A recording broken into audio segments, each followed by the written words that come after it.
¿Qué tal? ¿Cómo estáis? Bueno, bienvenidos a un nuevo episodio de Escuadropecia. Soy Dr. Óscar Muñoz y hoy vamos a hablar de cómo utilizar lejía. Sí, lejía, como esta que tengo por aquí, la que tenéis para, la que uso para limpiar, para fregar el suelo, lejía de uso doméstico para tratar lo que son las infecciones de los folículos pilosos, es decir, la foliculitis, los granitos que aparecen en el microbio, que es algo muy habitual. ¡Venga!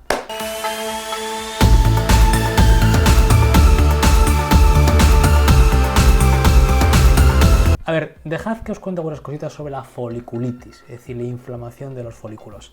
Hay muchísimas causas de foliculitis, pero fundamentalmente voy a hablar en el vídeo de 3 causas muy habituales que casi todos vosotros habéis sufrido alguna vez, sobre todo la primera. La primera será foliculitis superficial, es decir, los típicos granitos que te aparecen sobre todo en la zona aquí occipital, y esto se debe a que el cuero cabelludo es una zona muy particular, es una zona grasa y también con ciertas zonas de humedad, y eso hace que haya bastante predisposición a un sobrecrecimiento de algunas bacterias, sobre todo los Staphylococcus aureus, que son, sabéis, cocos gram positivos. Eso significa que estas bacterias están esperando cualquier tipo de herida, aunque sea rascarte con las uñas y una pequeña erosión superficial, para infectar la piel y llegar al folículo. Y eso lo que produce son los granitos. Los granitos, cuando los ves, esos granitos de pus, es simplemente que un folículo está infectado de bacterias, habitualmente, como decía antes, Staphylococcus aureus.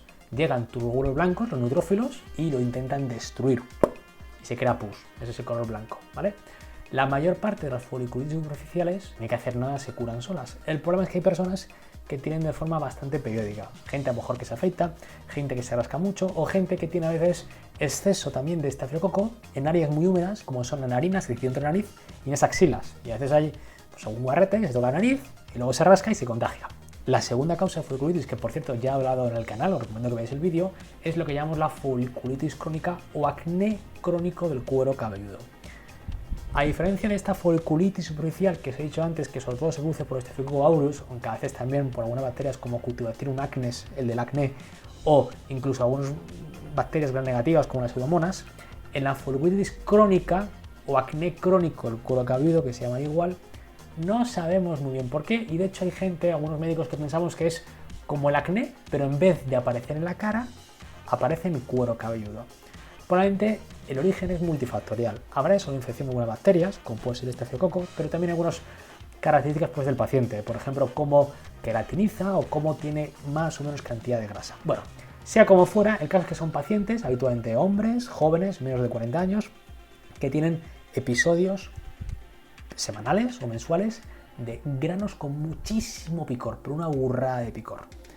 Y a veces estos ya no se resuelve tan espontáneamente como en el caso anterior, aunque a veces sí, y muchas veces hay que utilizar antibióticos tópicos, corticoides tópicos, antibióticos en pastillas e incluso la famosa isotretinoína, que probablemente es lo que mejor va para tratar el acné, aunque sea en el cuero cabelludo. Y la tercera foliculitis que quería hablar es lo que llamamos una foliculitis decalvante. Ya veis que luego todos tienen nombre de foliculitis, pero luego, aunque se parezca el nombre, son enfermedades distintas. Pues la foliculitis decalvante es un tipo de alopecia cicatricial. Y en este caso el origen no está muy conocido, yo he estudiado mucho sobre esto, también revisad mis vídeos. Lo que asumimos que ocurre es que estos pacientes, por X razones, tienen mayor susceptibilidad de infectarse por bacterias tontorronas que tenemos todos en el cuero cabelludo. Se infectan en ese pelito, llega el sistema inmune del paciente, que quizá también está alterado, y detecta esas bacterias y lo ataca. Pero lo ataca de tal manera, con tal fortaleza, que destruye también lo que hay por medio, que es el pelo, provocando una cicatriz. Porque ni en la foliculitis superficial ni en el acné del cuero cabelludo ocurre cicatriz, por definición.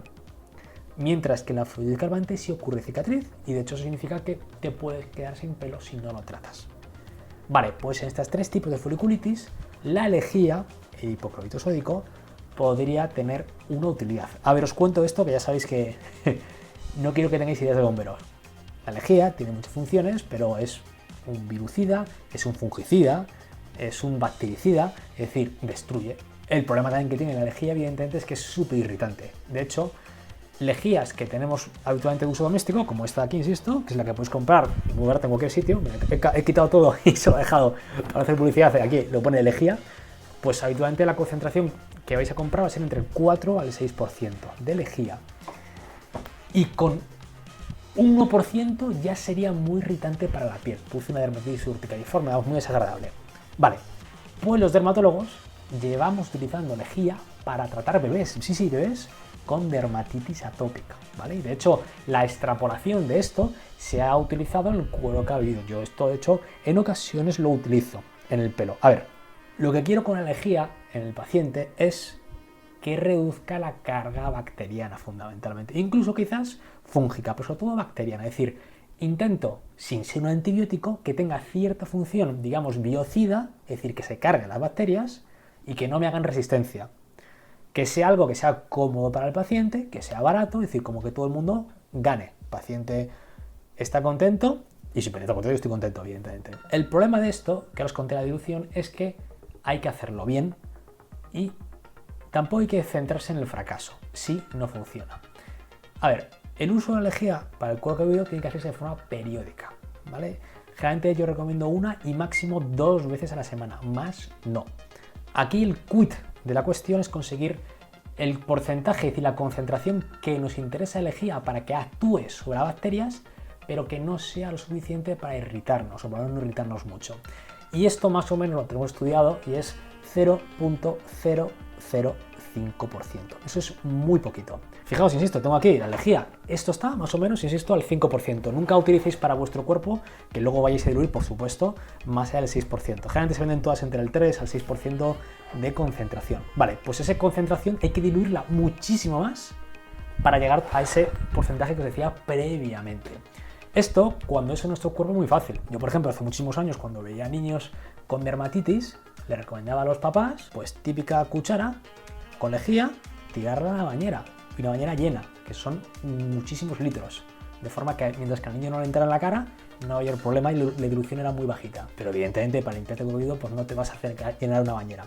Entonces, insisto, esto es muy importante llegar a esa dilución, pero bueno, una forma fácil o más o menos fácil de hacer esto es jeringas, ¿vale? Todo el mundo tiene en casa jeringas. Yo ahora, como sabéis que tengo un bebé, tengo un billete de jeringas, porque para todas las cosas del bebé se hay que hacer con jeringa.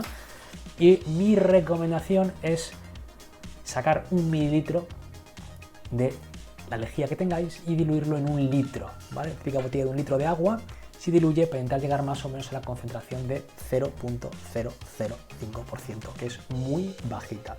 Si tenéis dudas, una pequeña gota de lejía, pero tiene que estar ultra diluida, porque si no, a ver, si es menos de un 1% no pasa especialmente nada, ¿vale? Pero si te entra a los ojos te va a irritar mucho, pues que no te entre los ojos, ¿vale? Es muy importante esto, que al aplicártelo, te lo aplique alguien, sobre todo porque tienes que hacerlo en las zonas de cuero cabelludo, donde aparecen más los granitos. Ese es el objetivo. De forma que si tienes zonas de foliculitis, pues teniendo esta botellita, les decía, de 1 litro de agua, pero con ese mililitro de lejía, en función de la concentración, la fórmula un poco para calcular esto es volumen 1 por concentración 1 igual a volumen 2 por concentración 2. Insisto que si tenéis dudas, preguntad a vuestro médico antes, ¿vale? Con esa lejía diluida, pues aplica en las zonas, pues yo diría a lo mejor la semana, pues ser martes y viernes.